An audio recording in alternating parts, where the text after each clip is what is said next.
Halo semuanya, di video kali ini kita akan membahas tentang ARP dan mengetahui cara kerja protokol ARP dengan simulasi Cisco Packet Tracer. Oke, let's get it. Oke, Address Resolution Protocol atau biasa disebut dengan ARP, yakni protokol yang bertugas untuk menemukan hardware address atau MAC address suatu host dengan alamat IP tertentu. Nah, ketika suatu IP paket akan dikirim, maka paket tersebut diteruskan ke layer di bawahnya yakni data link yang akan memberikan alamat hardware sesuai dengan alamat IP tersebut. Tabel ARP didapatkan dari request atau broadcast ke jaringan, yakni pemetaan IP ke dalam media access control. Nah, kalau MAC address ini berada pada layer 2 jaringan, IP address berada di layer 3. Nah, ARP-nya ini merupakan penghubung layer 2 dan layer 3. Lalu setiap host menyimpan tabel ARP dalam cache. Tetapi, jika hardware address ini tidak ada di dalam cache ARP, maka ARP bertugas untuk mencarinya. Dan tabel ARP ini tuh terupdate setiap 15-20 menit.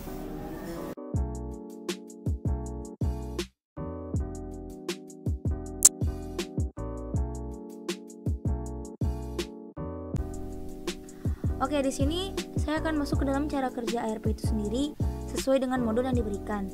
Di mana di sini ada 3 PC yang dihubungkan menggunakan switch dengan IP 192.168.1.0/24 dengan PC 1 IP-nya 192.168.1.1 dan PC 2 dengan alamat IP 192.168.1.2 dan PC 3 dengan alamat IP 192.168.1.3. Nah, di sini jika ingin berkomunikasi dengan IP host tertentu, maka sumbernya harus mengecek MAC address dari komputer tujuan di tabel ARP. Di sini kita akan mencontohkan bahwa PC 1 mengirimkan PDU ke PC 3. Nah, di sini PC 1 ini belum memiliki tabel ARP sehingga harus melakukan ARP request dulu secara broadcast. Di sini sudah terlihat bahwa di command prompt kita ketik ARP-A dan jika hasilnya seperti ini yaitu ARP entries not found gitu, artinya tabel ARP itu tidak ditemukan atau belum ada. Setelah di broadcast, maka semua PC yang terhubung akan menerima request tersebut, baik PC 2 maupun PC 3. Tetapi di sini hanya PC 3 lah yang akan melakukan ARP reply karena hanya PC 3 yang merasa memiliki IP tersebut. Sedangkan PC 2 tidak memiliki atau tidak merasa memiliki IP tersebut karena IP tujuannya yakni 192.168.1.3. Setelah dirasa itu memang miliknya, maka PC 3 akan melakukan ARP reply beserta MAC address ke PC 1. Sehingga PC 1 memiliki tabel ARP yakni berisi IP dan MAC address PC 3.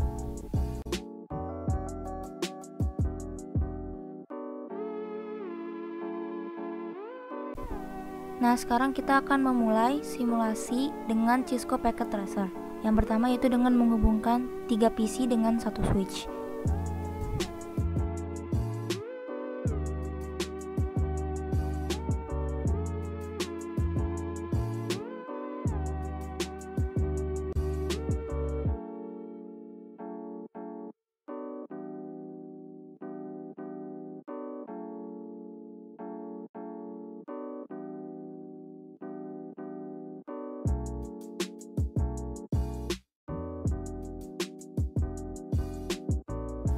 Lalu kita akan menghubungkannya dengan kabel.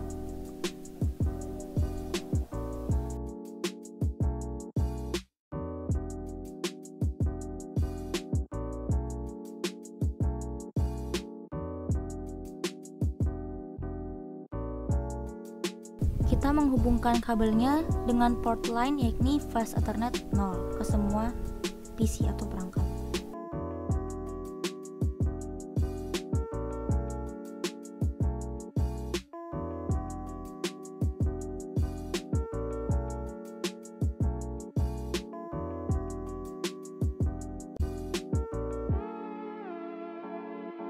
Setelah itu kita akan memberikan IP yaitu ke setiap perangkat. Nah, saya akan memberikan alamat IP-nya yakni 192.168.1.0/24. Oke, jadi di PC 1 kita akan mengisi IP-nya dari kita ketik pilih desktop, terus IP configuration, terus ketik 192.168.1.1. Nah, di sini tuh subnet max-nya langsung otomatis kan? Kenapa? Karena IP 192 ini merupakan IP kelas C sehingga subnet max-nya itu 255.255.255.0. Setelah itu kita lanjutin ke semua PC yang lainnya. Di sini sama caranya kayak tadi, pilih desktop terus IP configuration, kita tulis IP address-nya yaitu 192.168.1.2. Nah, setelah itu yang ketiga dengan cara yang sama, IP address-nya 192.168.1.3. Oke. Setelah itu udah terisi semua IP address-nya. Setelah itu kita lihat apakah tabel ARP di PC1 ini kosong atau enggak. Itu dengan cara ketik menu real time, terus cek di PC1, terus kita ketikkan desktop, terus command prompt kita ketik ARP min A. Nah, hasilnya no ARP entries found, yang artinya dia tuh tabelnya kosong, masih kosong kan. Oke.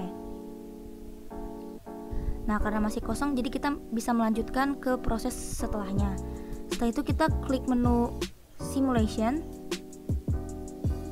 Nah, di sini kita pilih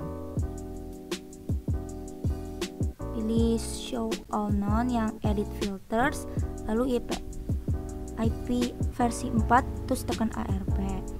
Setelah itu kita mau bikin nih, membuat PDU dari PC1 ke PC3 kan.